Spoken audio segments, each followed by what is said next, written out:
Ukraine के कई शहरों में अलर्ट है और सायरन गूंज रहा है। रूस हमलावर है और यूक्रेन के खिलाफ बड़ी और कड़ी कार्रवाई करने की तैयारी में है। पुतिन को भी कई लोग उकसाने में लगे, मगर बीते 24 घंटों के दौरान जो कुछ हुआ उसका पूरा सच क्या है? कई सवालों के बीच क्रेमलिन पर हुए हमले के पीछे क्या थ्योरी है, यही समझते हैं।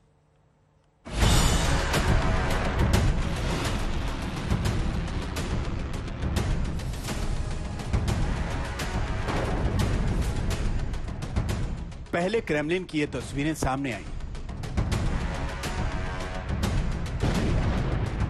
उसके बाद रूस के गुस्से से बौखलाहट भरी यूक्रेन पर तबाही मचाने वाली इन तस्वीरों ने दुनिया का ध्यान अपनी तरफ खींचा।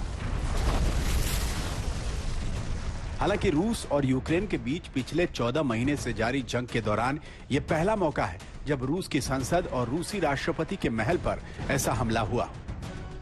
अब यहां बड़ी बात यह है कि मॉस्को में क्रेमलिन पर जिस ड्रोन से हमला हुआ वो आकार में काफी छोटे थे, जिन्हें मार गिराने का दावा रूस की सेना और सरकार की तरफ से किया गया है। अब कुछ सवाल यहां खड़े होते हैं। सवाल नंबर 1, नष्ट करते वक्त ड्रोन में ब्लास्ट क्यों नहीं हुआ? दावा यही है कि ऐसे ड्रोन्स का इस्तेमाल किसी एक तय स्थान पर विस्फोटक गिराने के लिए किया जाता है, लेकिन यहीं पर एक सवाल खड़ा होता है कि अगर ये दोनों ड्रोन्स भारी विस्फोटकों से लैस थे तो फिर जब इन्हें नष्ट किया गया तो कोई बड़ा ब्लास्ट क्यों नहीं हुआ? सवाल नंबर 2, दोनों ड्रोन क्रेमलिन के ऊपर कैसे पहुंच गए? अमेरिका के बाद पूरी दुनिया में सबसे आधुनिक रेडार सिस्टम रशिया के पास है, जो अपनी सीमा में प्रवेश करने वाली एक मक्खी को भी पहचान लेता है। तो फिर ऐसा कैसे हुआ कि दो ड्रोन्स मॉस्को की सबसे सुरक्षित जगह पर पहुंच गए और रशिया के रेडार सिस्टम को इसकी भनक तक नहीं लगी? तो सीधी सी बात है कि रूस अगर वाकई इस बात में यकीन रखता है कि ये जो ड्रोन हमले हुए हैं वो यूक्रेन की तरफ से ही हुए हैं, तो वो जो अब तक युद्ध को एक गति पर लेकर चल रहा था वो उस युद्ध की गति को बढ़ाएगा, वो एस्केलेट करेगा इसको।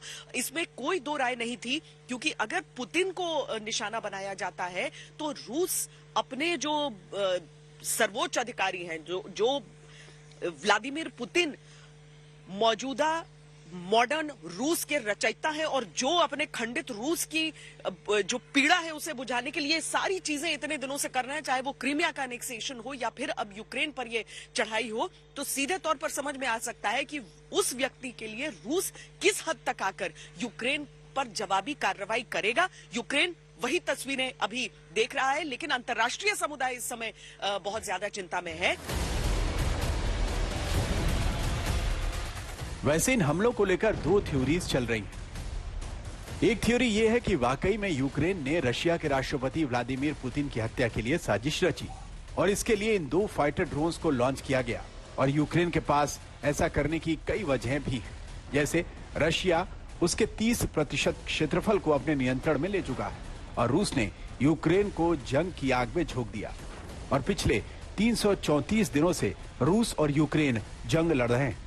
इसमें यूक्रेन का सब कुछ दांव पर लगा हुआ है, इसलिए हो सकता है कि उसने पुतिन को मारने की साजिश रची हो ताकि वो युद्ध जीत सके। दूसरी थ्योरी ये चल रही है कि यह हमला खुद रूस ने ही करवाया ताकि इससे यूक्रेन और पश्चिमी देश दबाव में आ जाएं और रशिया युद्ध में खुलकर कार्रवाई कर सके और इसे खत्म करके यूक्रेन को जीत सके। आज तक ब्यूरो।